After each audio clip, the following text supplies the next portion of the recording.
كم ولادي تفرحي خام شمانيا عندي مخالف وانا بخير ሐውለት የእህቴ ሞት የመላው ቤተሰቡን ህይወት ምስቅልቅሉን ያወጣው ድንጋጤያችንም ቅጽበታዊ ስለነበረ ሁላችንም ራሳችንን የሳትን ያህል የሆነ ቦታ ላይ ቆመን የቀረን ያህል ድንዝዝ ያልንበት ነበር። ማንም ሊያምን አልቻለም። አብሶ ባሏ መሞቷን አምኖ መቀበል አልቻለም። እሱን ማረጋጋት እሱ እውነታውን እንዲቀበልና ቀጥ ብሎ እንዲቆም ለማድረግ መጣሩ ከባድ ነበር።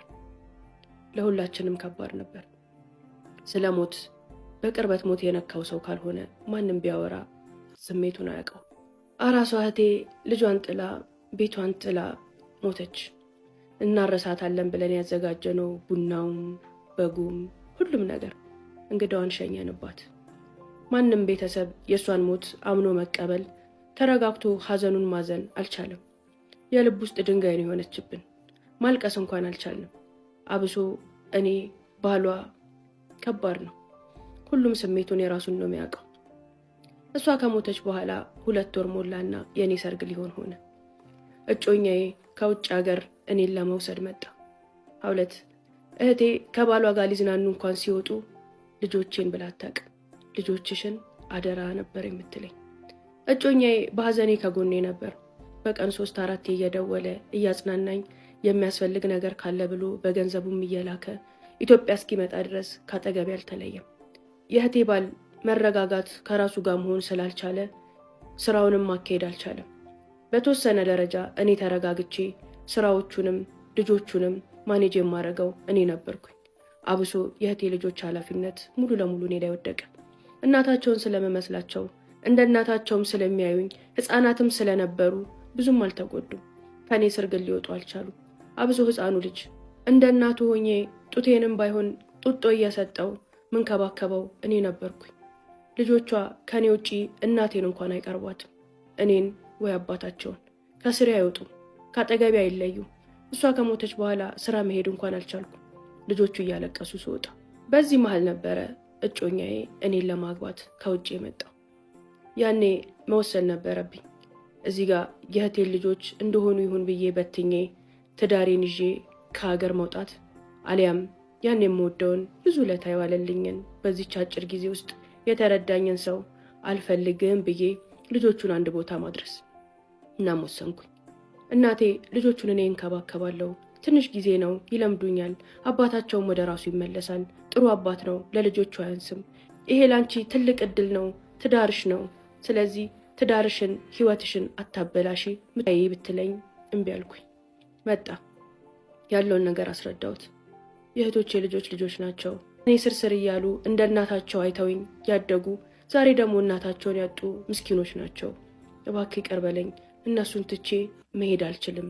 ወይ አባታቸውም ወደ ራሱ እስኪመለስ ለ1 ዓመት እንኳን ጠብቀኝ፣ ካልሆነ ደግሞ ተወኝ አልኩት። ጮኛዬ ለመነኝ፣ አስለመነኝ። ማድረግ ያለበትን ሁሉ አደረገ። ሊያሳምነኝ ሞከረ። ልጆቹን ጥዬ ስለመሄድ ሳስብ እህቴን መክዳት ራስ ወዳድም መሆን መሰለኝ። በፍጹም አልኩት። እጮኛዬ 1 ዓመት ሊጠብቀኝ ተስማምቶ ጥሎኝ ሄደ።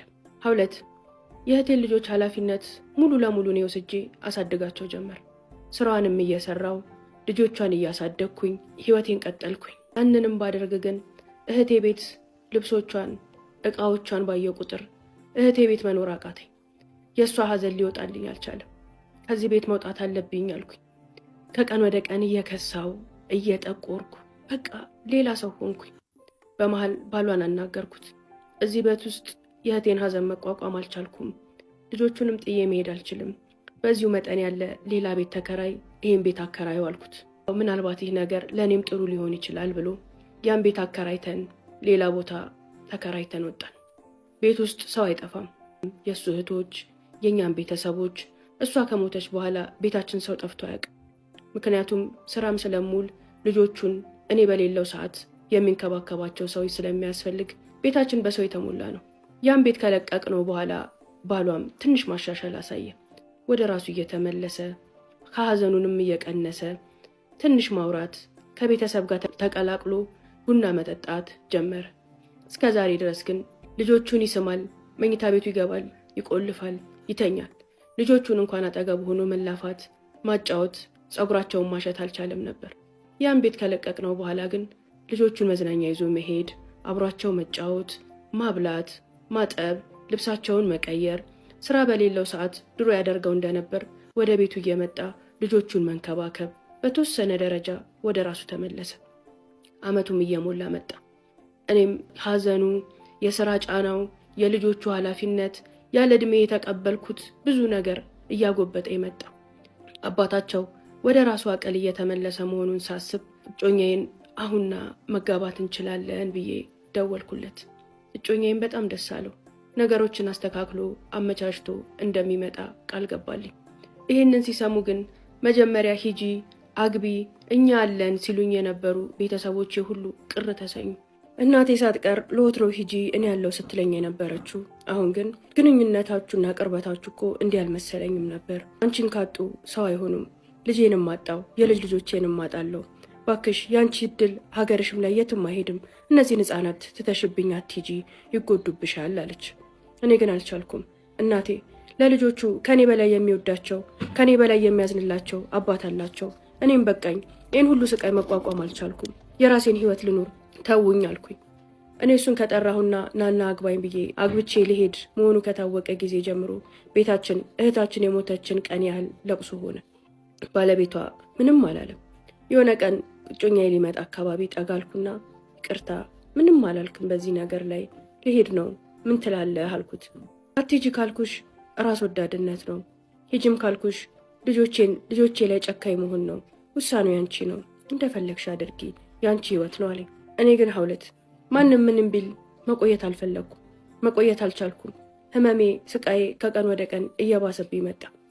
ራሴን እያጣው መጣሁ። መወሰን ነበረብኝ። ልጆቻቸው ምጣፋንታቸው ነው፣ እኔም ምጣፈንታዬን ነው።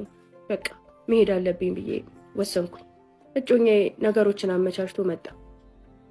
መጀመሪያውኑ ቀለበት አድርገን ስለነበረ ግርግርም ሁካታም ምንም አልፈልግም። ማንም ሳያይ ማንም ሳይሰማ ቀን ሳትፈጅ ይዘኸኝ ሂድ አልኩት። እስክንሄድ ድረስ ባሉት ሳምንታቶች ለደቂቃ እንኳን ከእህቶቼ ልጆች ሳልለይ አብሬያቸው አሳለፍኩኝ።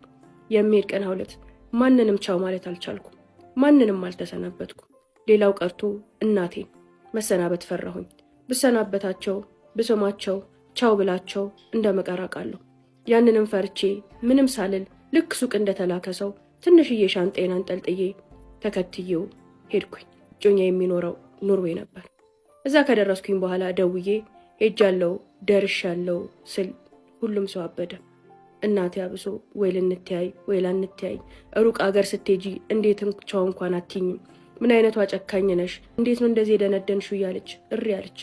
ግን በቃ መሰናበትን አልቻልኩም። ዝም ብዬ አንገቴን ደፍቼ መውጣት ነበር የፈለግኩት። አደረኩት። እዛ ሀገር እንደደረስኩ ሀገሩ በረዶዋማ ቀዝቃዛ ብርዳማ ነው። ለሐዘን ይመቻል። ድባቡ ሁሉ የሐዘን ነው፣ የብቸኝነት ነው። ከገባሁኝ ቀን ጀምሮ ሐዘኔን አጧጥፌ ቀጠልኩት። ባሌ ጠዋት ስራ ሄዳል። እኔ በሬን ዘግቼ የሚያቀኝ የለ የሚያባብለኝ የለ።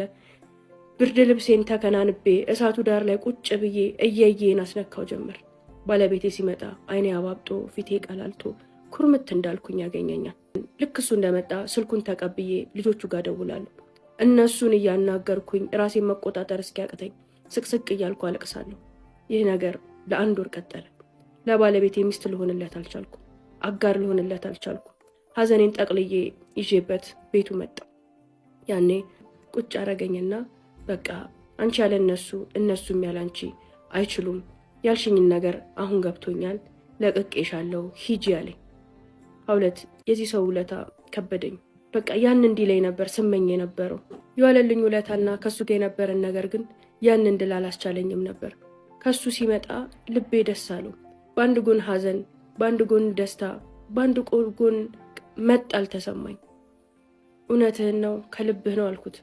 አዎ በቃ እንዲህ የተሰቃየሽ እያየሁኝ ከምጎዳው ጉዳት በላይ ሄደሽ ብጎዳ ይሻላል፣ ሂጂና መፈለጊውን ነገር አድርጊ አለኝ። አመሰገንኩት፣ አቀፍኩት፣ ይቅርታ ጠየቅኩት። ሁሌም እወድሃለሁ፣ በህይወቴ የማረሳ መቼም ከውስጥ የማትወጣ ሰው ነህ።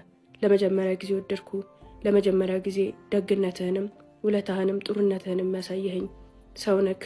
ምናልባት እነዚህ ልጆች ቦታ ደርሰው ትልቅ ሰው ሆነው መገናኘት ከቻልን እስከዛ ጠብቀኝ አልልህምና እንገናኛለን። ካልሆነ ግን አመሰግንሃለሁ አልኩኝ።